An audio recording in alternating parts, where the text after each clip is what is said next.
তোমরাও কি এইভাবে আমার মতো কমলা লেবু কোনো দিন মাখা করে খেয়েছো? যদি না খেয়ে থাকো একবার প্লিজ ট্রাই করবে। আশা করছি তোমাদেরও খেতে খুব সুন্দর লাগবে। তো আমি তো তোমাদেরকে দেখাচ্ছি, দেখো এটা কিন্তু খেতে দুর্দান্ত হয়েছিল। তো আমি, আমার মা, আমার ভাই সবাই একসঙ্গে খেয়েছিলাম। তো আমাদের গাছে দুটো কমলা লেবু পেকে গিয়েছিলো, তাই ভাবলাম পেড়ে নিয়ে আসি। তো তারপরে পেড়ে নিয়ে এসে আমি খোসাটা ছাড়িয়ে নিচ্ছি। তো দেখো খোসাটা কিন্তু ছাড়িয়ে নিয়েছি। তারপরে ওই যে সাদা সাদা অংশ থাকে কমলা লেবুর গায়ে, ওগুলোও আমি খুব সুন্দরভাবে পরিষ্কার করে দিয়েছি। তারপর মাঝখান থেকে আমি দুভাগ করে দিয়েছিলাম।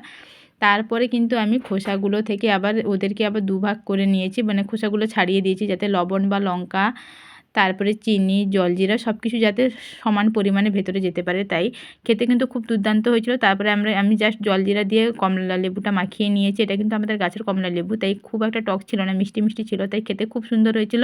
তো চলো, তোমাদের ভিডিওটা এই পর্যন্ত কার কার ভালো লেগেছে অবশ্যই কমেন্ট করো। চ্যানেলে যদি নতুন হয়ে থাকো অবশ্যই চ্যানেলটাকে সাপোর্ট করে দিও।